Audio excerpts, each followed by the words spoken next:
Hey, welcome to The Feast Life, where we empower you, the modern homeschool mom, to create a life and homeschool you love. I'm Julie Ross, the creator of the award-winning curriculum, A Gentle Feast, a homeschool veteran of over 20 years, and a certified Christian life coach. Charlotte Mason said, life should be all living, not a mere tedious passing of time. So on this show, we seek to savor the feast of life. So go get your favorite beverage and pull up a chair. You're welcome at this table. Hi, everyone. Welcome to The Feast Life. I'm your host, Julie Ross.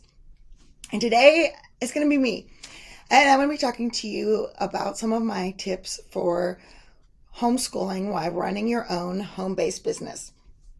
So most of you probably know that I am the creator and owner of the Charlotte Mason curriculum, A Gentle Feast. And so how do I balance that and all the hours it takes to run your own business with also homeschooling 5 children? Well, I'm only homeschooling 3 now because 2 of them are out of the house and adults. But for a long time, I did have all 5. So I get asked that question a lot. And so I wanted to do this episode because I know that there are more and more of you that are also homeschooling while running your own home-based business. Part of that could be due to economic factors. In today's world, it is really unrealistic a lot of the times for someone to have a solo income where they can support just one income earner in the family. And so as a homeschool parent, you're also juggling some kind of home-based business in a way to help support your family's income. Some people, it might be out of necessity. I mean, I'm a single mom, and there's a lot of homeschooling single moms out there who honestly don't have a choice and they still want to be homeschooling. So having some sort of home-based business allows them to support their family while also still homeschooling. Some of you, it might just be that you have a passion and you have something that you really love doing and you don't want to either stop doing it to start homeschooling, or while you were homeschooling, this passion kind of developed and you want to be able to do that and have a business at the same time you're homeschooling. So whatever the reason, I just first off want to say that homeschooling while running your own business is a wonderful match. Depending on your reason, some of you might feel like a little stressed out about what it is that you're doing, or how do I balance this all? Or this is too overwhelming, it's too much. And so hopefully today, some of the tips that I'm going to share with you will help with that. But I first want you to kind of work on your mindset for a little bit here around it.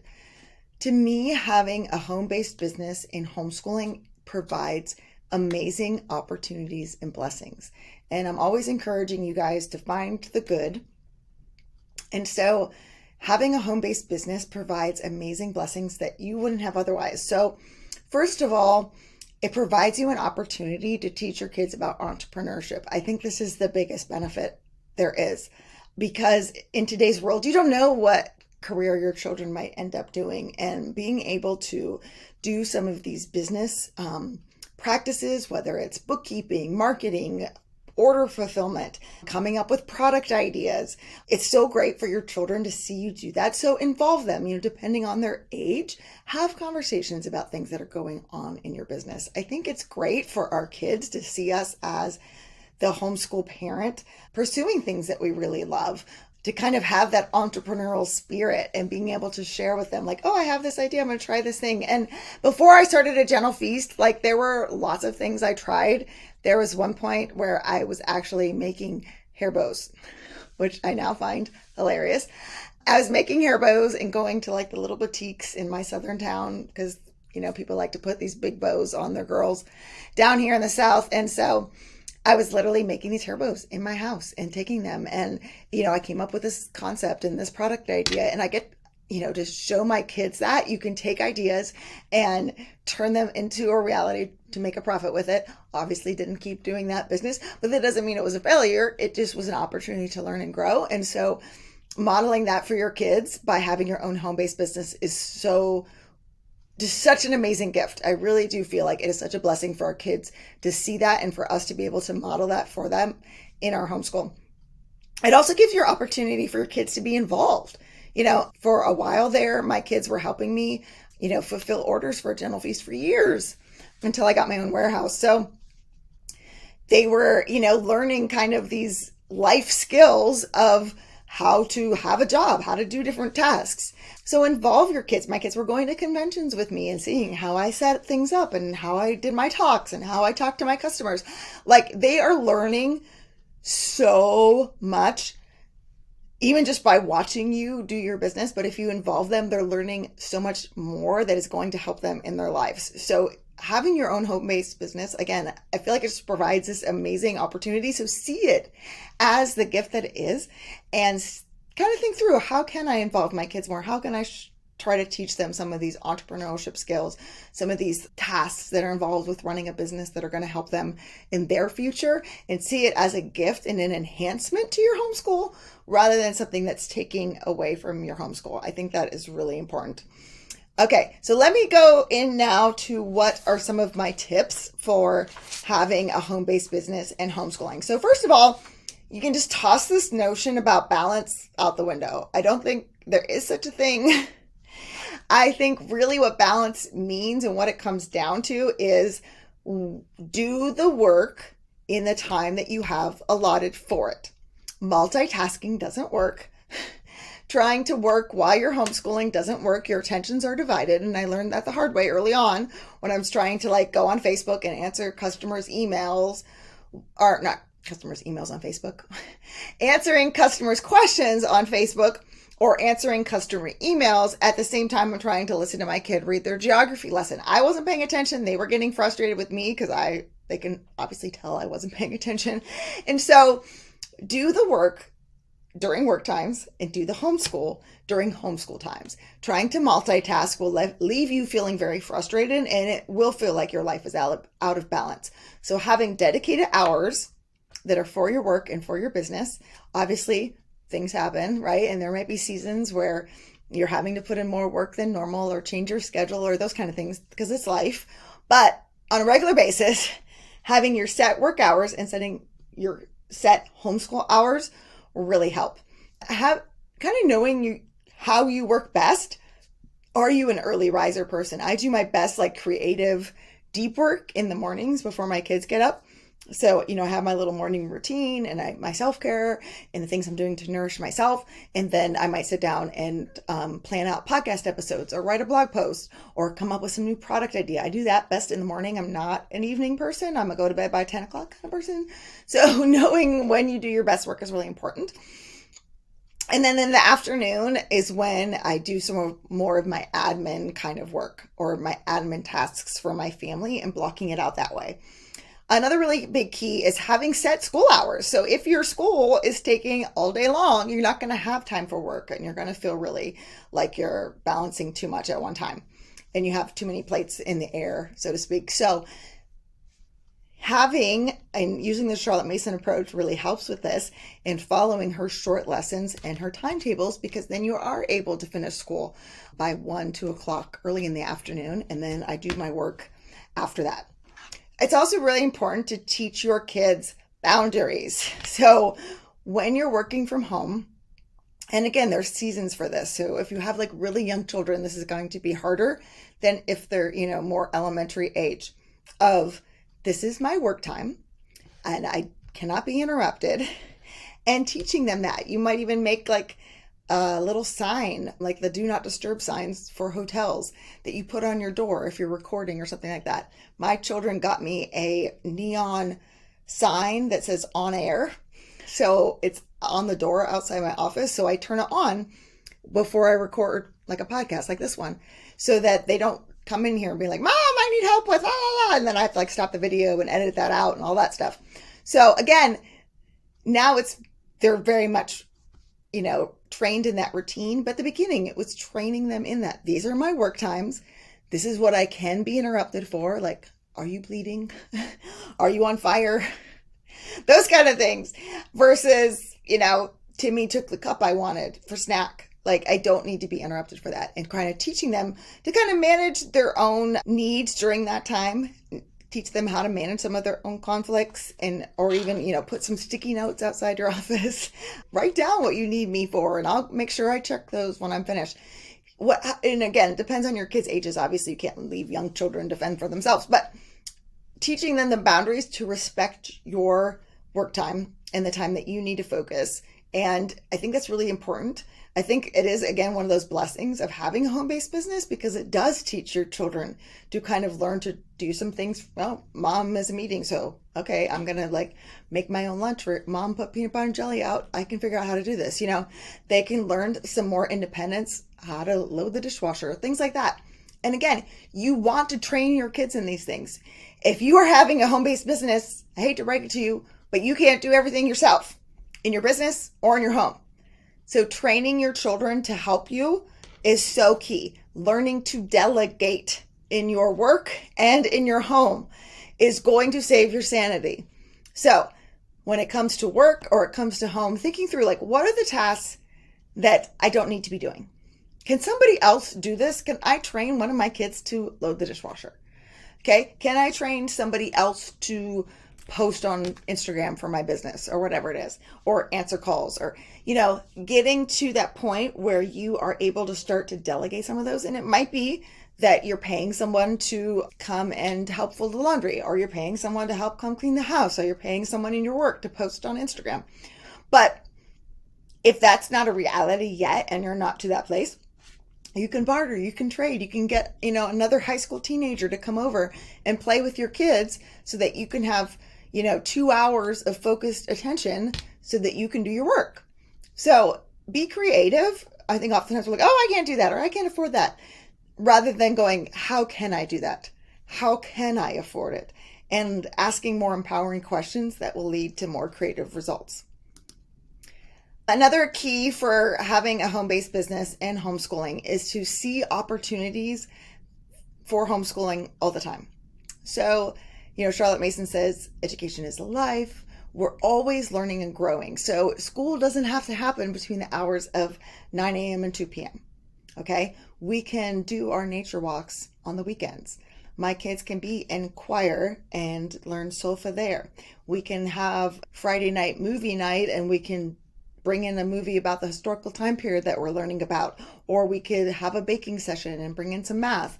Like, see all these little opportunities for learning that are happening all the time, and get out of the mindset that school can only happen during this time.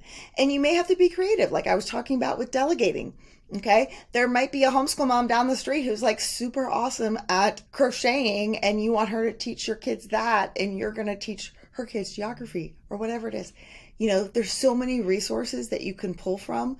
Again, it's a blessing. I really do feel like that about having your own business. It can force you to ask for help. It can force you to be creative. It can force you to delegate. It can force you to ask other moms for input. But your kids are getting the blessings of having these other people, rather than seeing that as like a negative thing and like, oh no, I really wanted to be the one to do that. You can't do it all. And so allowing those other people to help you, it models for your children that we are part of this community, and that it's okay to be part of the body of Christ and ask people for different things. And so don't be afraid to ask for help, to barter, to trade, to do creative things in order to meet your kids' educational needs, maybe in a way that you never thought of before. You also want to teach your children to be independent. So when they're young, early elementary age, that is obviously not what I'm talking about here, because you're going to be teaching them how to read. You're going to be teaching them math. You're going to be so much more hands-on. And so that might mean that you have to hire another homeschool teenager or trade with a mom or something like that so that you can have time to work. Today's episode is brought to you by A Gentle Feast. A Gentle Feast offers a complete living books curriculum, an award-winning early reading program, and more tools to equip you to apply Charlotte Mason's timeless philosophy into your modern homeschool. Go to agentlefeast.com to check it out. Smooth and easy days are closer than you think. But when they're older, you can teach them to do some more of their work independently. Do that gradually, but there's so much available now. There's so many different things you can outsource. There's so many digital planners and tools that you can set up to kind of train your children to work independently. Again, it's a gift. Don't see that as a negative thing. See it as a gift that they are learning to manage their time. They're learning to be accountable. They're learning to do these things on their own. But follow up with them. I do see a lot of times parents who are working from home, they'll give their kid, okay, here's a list of all the things you need to do at the beginning of the week. And they expect like their 10-year-old to be able to do all of it. And that's not really realistic. You need to kind of help break it down for them, help give them timetables, help break, okay, this can be done in a day. At first, I would plan their day out for them. And then have them in your line of sight. You could be working and they could be doing their thing. Like I said, multitasking can be really hard. But if they're older and they are able to do some more things independently, it might be you start off with 20 minutes a day of them doing something independently where you could still see them and keep them accountable. At the end of the day, you do want to check up on them. Have them narrate to you orally, or have them voice text their narrations to you, or have them type them and email them to you if need be, depending on your work schedule. But there's so many creative ways to do that. But don't put too much burden on your children too soon. I see that a lot of having them do too much independently. Keep them accountable, check on them daily. And then if they show you that they're able to do these things independently, then you can gradually give them more subjects to do. Or you can, wait and check it at the end of the week or later. But at the beginning, you really want to gradually release that responsibility for them to be independent. One subject, keep them accountable. And then as they show that they are capable, then you can add more. Owning your own business brings its own set of unique challenges and circumstances. It can bring up all sorts of emotions. Having to grow and stretch yourself. Like, I knew nothing about business when I started this. I just knew a lot about education and how I wanted kids to learn and stories and books. But I had to learn a lot about business along the way. I always say that having your own business is the greatest personal development plan ever, because it will force you to grow and stretch in ways you never thought possible. But that can also be very draining. And so having your own home-based business and homeschooling, you need to prioritize your self-care. I cannot say that enough. Eat nutritious food, get enough rest, move your body. You have to be on your A game all the time. So you have to have enough energy to be able to focus on these tasks, to be able to do these things. Having my own home-based business has been a blessing because it's forced me to take care of myself, which I wasn't before. It's also forced me to learn like time management skills and how to use digital calendars and how to plan out my days, which I used to be like, oh, loosey-goosey and just do whatever because I had the time and it didn't matter. But now because my time is so precious, it has forced me to be really on top of time management. And I have another podcast episode about that if you want to check that one out. But it's actually a blessing. I see it as that because it has forced me to learn these skills that I might not have learned otherwise, but I'm so glad I do. And so you have to take care of your own body, heart, soul, and mind. It is not a negotiable. So put that on your calendar. Make sure you are taking time to rest, to move your body, to feed your mind. Owning your own business. There's so many great, business podcasts out there and business courses you can take. And sometimes it can feel a little overwhelming and you have too many voices. So you kind of need to prioritize that. But think about how you can creatively do that. Like I can listen to a business podcast while I'm walking, or I can do that while I'm in the car. And my kids are like, do we have to listen to this? And I'm like, yes, this is teaching you very important skills here. This is part of your school too, right? For you to learn like marketing and learn customer service and learn these kind of skills. I want you to be listening too, because someday you never know, you might need to know how to do these things. So it can be part of school as well. It's growing your mind and helping you in your business, but it's also helping teach your kids some entrepreneurial skills. So you're all growing. It's a win-win for everybody. Another thing that has really helped me in having my own home-based business is this concept of batching. So that is when you do like tasks together. So this can be with your business, this can be with your homeschool, this could be with like your home chores as well. So let me give you an example. So for homeschooling, it could be, okay, we're going to do all the messy stuff on Tuesday afternoons. Like we're going to do our art project, we're going to do the science experiment. So then I know I only have to clean up once a week. Batching, those go together. For household tasks, it might mean that I'm going to batch all my errands in one afternoon as well. So I only have to put a bra on like once a week. No, I'm going to do my makeup, or I'm going to batch like podcast episodes. I do that a lot. So that again, like I only have to put on makeup for that 1 week. And then I'll do that also with my business. Like I said, I'll batch certain tasks together. So if I'm going to like do some writing, I'll try to do all my writing in one swoop, or all my podcast episodes in 1 week. So what are you currently doing?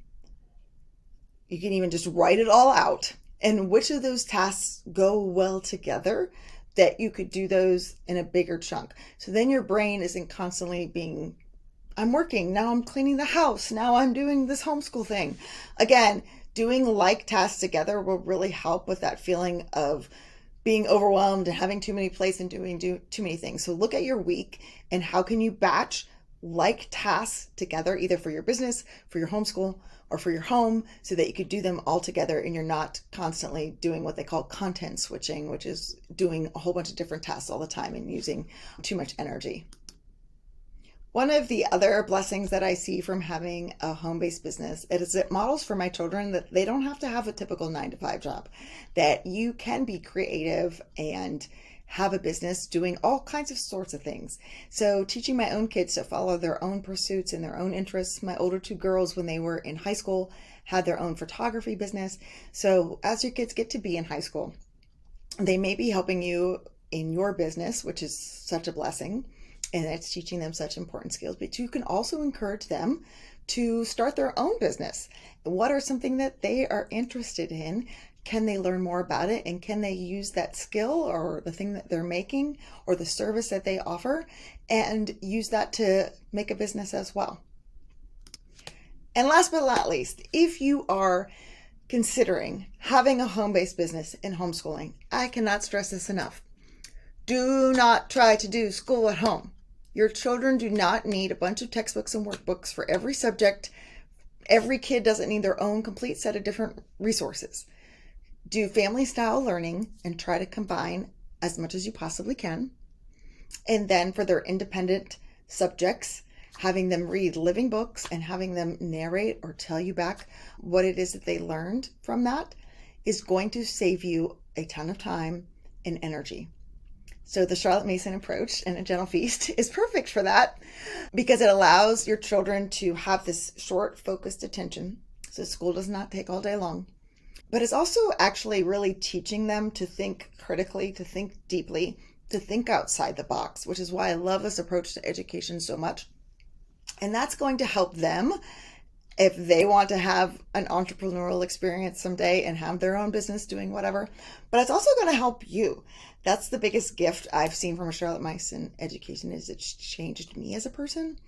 But the two go so well together. So trying to do school at home, if you're doing lessons that are taking too long or requiring too much of your time to teach them to your kids and not letting them come to the books themselves and learn from themselves once they're old enough to read those things, it really is going to make it a lot harder to have a home-based business. So I really feel like a Charlotte Mason education is a perfect fit for an entrepreneur who may think outside the box themselves, but it's also a perfect fit in terms of time management and managing your homeschool while also doing your business because it makes it so much easier to get your readings and your schoolwork done. But again, think outside the box. Learning is happening all the time, which again goes back to what Charlotte Mason says of education is the science of relations. Education is life, and you're learning and growing all the time, and seeing that as quote unquote school and as part of your educational plan will really make having a home-based business that much easier.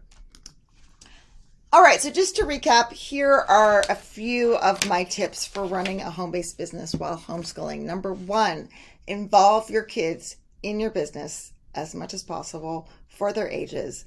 This will teach them amazing entrepreneurship skills and will also give you support. Number 2, learn to delegate. You can't do everything yourself.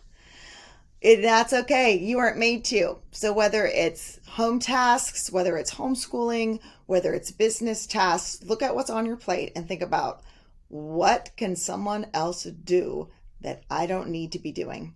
Number 3, learn to set boundaries and manage your time. Again, that goes back to not being able to do it all. Okay, train your children to respect your work time and your workspace. Teach your children to do some of their homeschooling independently as they are able. And then learn time management of setting blocks of time, batching, those kind of skills. I use something called time blocking to really help manage my time so I'm not constantly being torn by home and homeschooling and work. I have set times for those different things. Number 4, use a holistic approach to education where you're using real books and you see that learning can take place in many different places and in many different ways. Number 5, take care of yourself. Make yourself a priority. You're going to need the energy, the focus, the health in order to have a thriving homeschool, home, and business. And last but not least, work on your mindset. Remember that having a home-based business truly is an amazing blessing. Not only can it provide financially for your family, but it can teach you and your children so many important life skills. So see it as the blessing that it is, and I hope you have a very successful homeschool and business. Thanks for listening. Hey, let me summarize today's episode. So if you are working from home or starting your own home business, here are some tips that will help. Number 1, involve your kids in your business. Incorporate your children into your business activities as much as possible. This not only teaches them valuable entrepreneurial skills, but also provides you with additional support. Sharing your business journey with your children models the spirit of entrepreneurship and allows them to learn through real life experiences. Number 2, delegate and outsource. Recognize that you cannot do everything on your own. Whether it's household chores, homeschooling tasks, or business responsibilities, identify areas where you can delegate or outsource. This helps you manage your time and energy more effectively, ensuring that both your business and homeschool thrive. Number 3, set boundaries and manage your time. Establish clear boundaries between work, homeschool, and life. Use techniques like time blocking and batching like tasks to allocate specific times for different tasks, minimizing the feeling of being pulled in multiple directions. Teach your children to respect your work, time, and space, and gradually introduce them to more independent learning. Number 4, embrace a holistic approach to education. Adopt a flexible, holistic approach to homeschooling that integrates real books and real-life experiences. Recognize that education can happen anytime, anywhere, not just within traditional school hours. This mindset allows you to see opportunities for learning in everyday activities, making it easier to balance business and homeschool responsibilities. And last but not least, prioritize self-care. Taking care of your physical, mental, and emotional well-being is non-negotiable. Ensure that you're eating well, getting enough rest, and moving your body regularly. Prioritize self-care to maintain the energy and focus needed to both juggle your home-based business and your homeschool. I hope these were helpful. Thanks for listening.